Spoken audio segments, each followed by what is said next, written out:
Hello and welcome to my YouTube channel. My name is Jessica McDonald. I am a knitting pattern designer, and today I'm going to show you how I weave in ends on color work. Here you can see the inside of my sweater yoke, and it's time to weave in all of these ends. The key to weaving in ends is you want to make sure that you can't see them from the other side. This is especially important when you're working with color work because you don't want to have this rust color strand show up in a gray section. So we're on the back side here, and the first thing you want to do, obviously thread your end in a tapestry needle, but the first thing you want to do is make sure that this stitch, this very first stitch of this color, is a nice tension. You can check around on the inside. You might be able to tell from the back side, but you want to make sure it's not super tight or super loose. Then I'm going to find the floats. This section is just knit one stitch orange, one stitch gray, one stitch orange, so forth. So I have a lot of little floats. There are the rust colored ones, and here are the gray ones as well. So I'm just going to weave my colors in behind those ones. So here I'm going to go behind this rust colored one, then behind this gray one. These are both floats, one stitch floats. So this is not at all going to show in the front of the fabric. So I'm just going to go back and forth behind these floats as I go around for a little while. If you're working with a non-superwash yarn, it has grip to it. So these little strands of yarn are going to want to hang on to each other, especially when you block them and get them wet. They're going to really especially want to hang on to each other. So you don't have to worry about weaving the end in super far if you're working with a non-superwash fabric. If you're working with superwash, you might want to weave it in a little bit further. So here I am over here. I've worked it about this far. That's plenty far. I'm going to smooth my fabric a little bit, make sure that this strand that I've woven through isn't pulling tight and puckering my fabric, and then I'm going to snip it. I'm not going to snip it right at the fabric. I'm going to leave a little tail so that it has a little bit of wiggle room so that this doesn't pop out as easily. So that's how I work in a short float section. Let's come down here where you can see here these floats are a little bit longer. Let's weave in this end and work on that one. You might be able to hear my 2-year-old in the background. You definitely can hear my 2-year-old in the background. He's having a grand old time.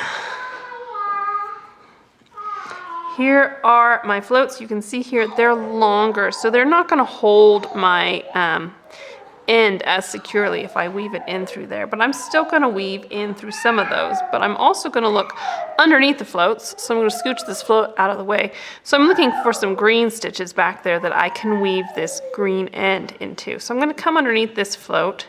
It's not very long, but it'll hold it in place, and then I'm going to weave it through this green stitch. You might have to look around a little bit for green stitches or the stitch that's the color you want to weave into. Move your floats a bit. It's a little bit of a puzzle when you're working in these areas with longer floats. This is a float that I'm going to go behind. You'll see I'm working at a diagonal this way, and then I'm going to work at a diagonal up this way. And when I'm working at a diagonal, I'm making my end more secure because when your fabric stretches this way, it's going to pull that strand of yarn this way, which will make it more likely to pop out. But if I've gone up and down a few times, it gives it a little more stability against stretching the fabric one way or another. These are just 3 gray floats. They're not very long, so I'm going to go ahead and put my yarn back behind them. This is a short, well, that's not a float. I'm looking for another gray stitch or two, which they're way over there, so I'm going to have to traverse across the fabric a little ways, so I'm going to go behind these floats. Now I've found some green stitches here, so I'm going to be able to go down in these green stitches. That's a float. Down in here somewhere is a stitch. There's a stitch. And there we go. And trim that one. Let's see, where else do I have? Here's a long float. Now this one you can see this stitch is sitting a little bit loose. I don't know if you can tell, but you can actually see through that. It would make a little hole. So before I weave that end in, I'm gonna snug that stitch up so it's an appropriate tension for the fabric. So it closes up that hole and I'm not gonna have a gaping stitch for my very last color work stitch.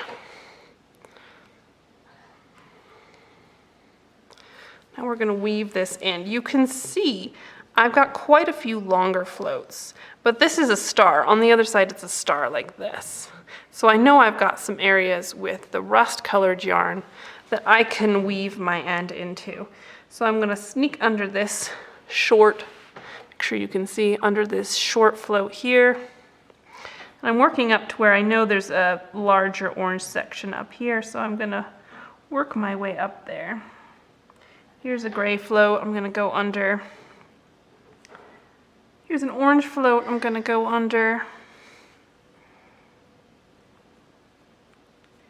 Struggling to find the stitches. Here they are. Here's all the orange stitches underneath the floats. So I'm gonna work my way up into that section and I'm going to go behind these floats here so I can get to these rust colored stitches.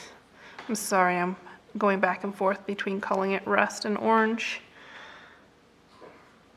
Here's another stitch I can go through. Once again, I'm trying to change direction a bit so that there's a little more stability so that when you stretch the fabric, it doesn't just pull that end right out. You can see I'm coming back down behind these floats.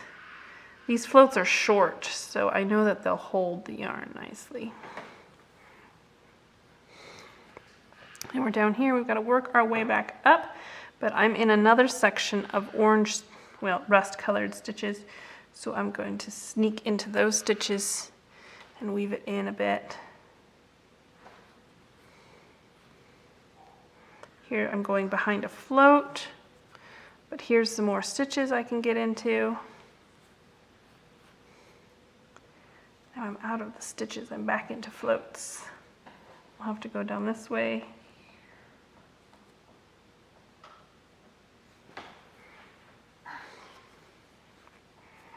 These are all really long floats, these ones here.